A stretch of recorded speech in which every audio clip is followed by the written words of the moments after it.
Hello, I'm Victor, and this is the Junkyard. I wanted to get better equipped for today's review in this October of the Sea Monster, as today I will be looking at another blast from my past. Remember last year when I took on that 1997 House of Frankenstein TV movie? Well, this year I'm going to be tackling yet another TV network event with 1998's Peter Benchleys' Creature. The film starts in the 70s with some kind of Washington lieutenant arriving at a secret government lab on Sharktooth Island, where we see this exchange. Welcome to Sharktooth Island, sir. Whatever you got me down from Washington, D.C., better blow my mind, Ensign, or your ass is grass. Yes, sir.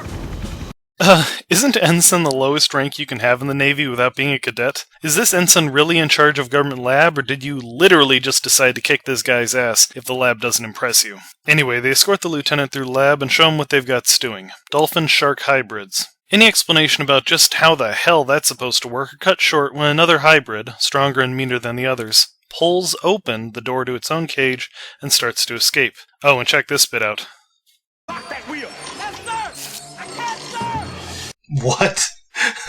Can't, sir, I'd get rope burn. Oh, I used my shirt, but I just washed it. Do you also have a note from your mother? Dude, stop worrying about your hands. You're gonna get bitten in half. Okay, I can't keep pointing out every stupid thing that pops up. This movie's 3 hours. Right, so the ensign manages to trap it in a cage, then drags that out to sea, dropping it into the deep, apologizing profusely. Cut to present day where Coach, a shark scientist, saves a shark from evil shark hunters before heading back to Sharktooth Island in a rush. On his way, he passes a douchey treasure hunter who snags the cage's lid, freeing the creature. It quickly heads over to evil shark hunter and removes at least one potential secondary 90s antagonist from the narrative. Yes! Back on shore, Coach meets up with his son and ex-wife, a SEAL specialist he shares a professional relationship, and now boat, with. There's some tension between the three, and between the islanders and them, and between the authorities and everyone, and, well, basically a lot of tensions. Forgive me for not giving you a detailed rundown of these as we progress. It would take too long. Suffice to say, the islanders want to kill the shark that killed Evil Hunter, and don't much care for the scientist that, as far as they see, cares more about sharks than people. Meanwhile, Ensign has evolved into... Werewolf! His actual character name, not my designation. He spots the cage the douche pulled up and looks... well, I'm not sure what emotion that is, actually. That's not criticism, mind you. He's supposed to be crazy. Now, there's something I like about TV movies, and that's that they tend to spend a lot more time on character establishment, interaction, and development. I think it's a mixture of having an excess of time while having restrictions of budget. And like I said, I am skipping over a lot of that in this review, but not out of boredom. Coach's acting is a little stiff, and Kim Cattrall is stuck with this permanent look of bewilderment, but the human parts of this story do work. Well, while Boy is doing stupid teenager things with the Islanders, the monster, who I'm naming Marty for the duration of this review, attacks the alpha teen, killing him. With 2 attacks in a single day, the natives are restless, accusing Coach of withholding knowledge of the man-eater. Soon, Coach spots an abnormality in the tooth they recovered. Most of it is shaped like a shark's, but with mammalian roots. Soon they find Martin himself. Before they can even piece together what he is, the manimal attacks the boat, losing a finger in the process. Back on shore, after they recycle the "I caught a shark! Let's cut it open to make sure! No!" scene from Jaws, Coach calls the Navy. The mention of Sharktooth Island pushes things into classified territory, and Admiral is called in, warning Coach to just leave it alone while they take care of it. Looks like we've gained another secondary antagonist. I thought we were running a little low for a TV movie. Well, they head back to the old lab where they see Werewolf blasting a horn, trying to attract Marty. Coach drags him out of the water and leaves him to sleep in the lab that has been the center of his nightmares for decades. He handles it pretty well, all told. Werewolf pries open an old, rusted hatch, and Coach heads down to investigate with Kim. There they find the lab where Marty was spawned. Before they can get too many answers, Marty himself shows up. Maybe it was the built-up tension I got from the 2 characters spending 5 minutes thigh-deep in murky water, but this part did nearly scare the piss out of me. Anyway, yeah, Kim gets injured, but they still manage to outrun the creature, who apparently suffocates trying to pursue them out of the water. Almost immediately after they get out of sight, however, Mako Blue Eyes here sprouts some newly developed legs and functional lungs and continues after them. Here we get to see the monster a bit more completely.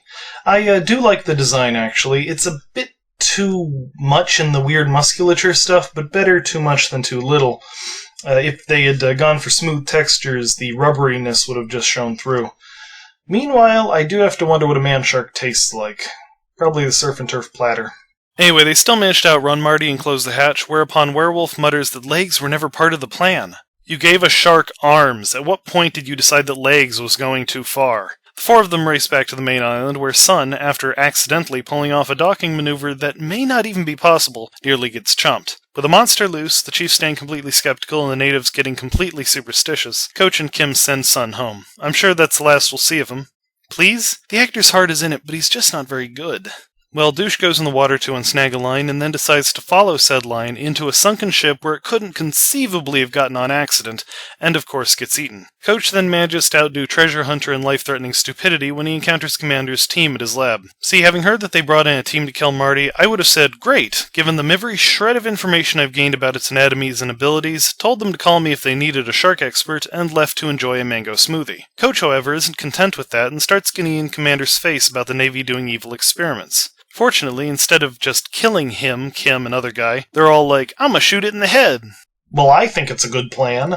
Ah, crap. Sun's love interest comes by just as he's about to board the plane to enlist his help in finding her lost cousin. Sure, he had an expensive plane ticket and your father is the chief of police, but yeah, okay. Meanwhile, Werewolf has stayed behind at the lab where he is confronted by Commander, who apparently knows the former private's reason for not killing Marty when he had the chance, but doesn't tell the audience. Okay, I got 750 on Marty as Werewolf's illegitimate love child, 1,000 on Werewolf used his dead brother's DNA in Marty, and 530 on Marty had incriminating photos of Werewolf and police chief. Place your bets.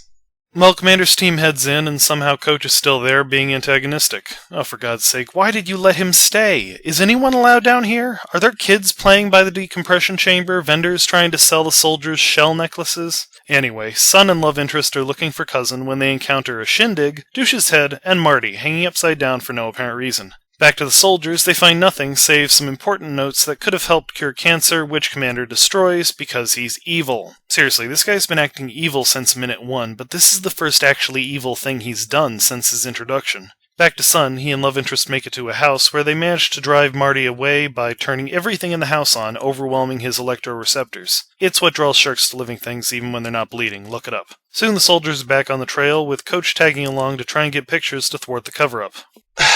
Look, I don't like the idea that the government is making those human-animal hybrids that Bush warned us about, but this is counterproductive.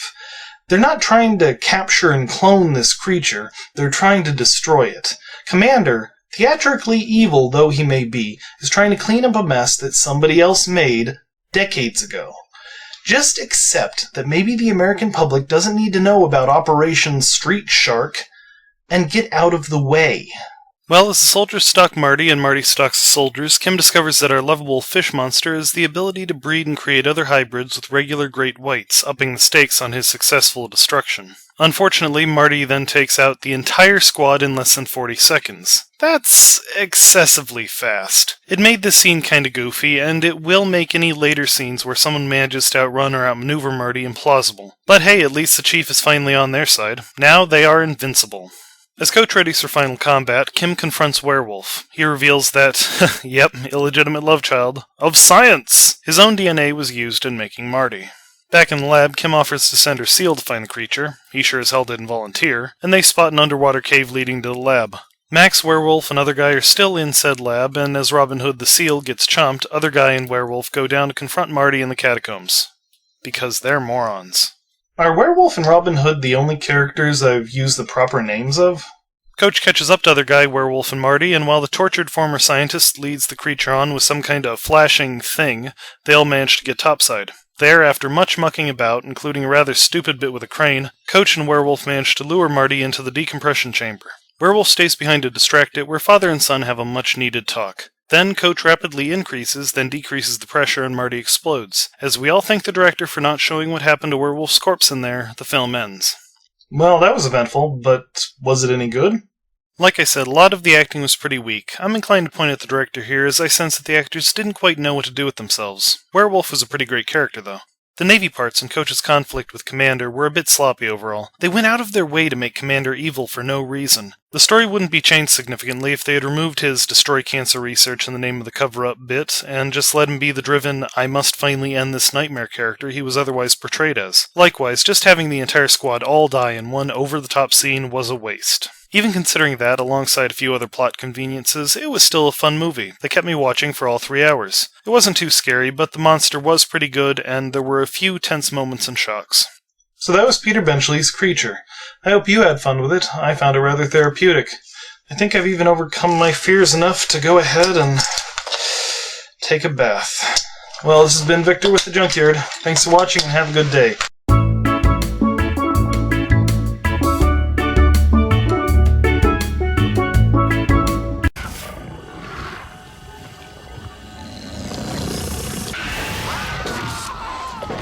Strawberry jam? My favorite! How did you know?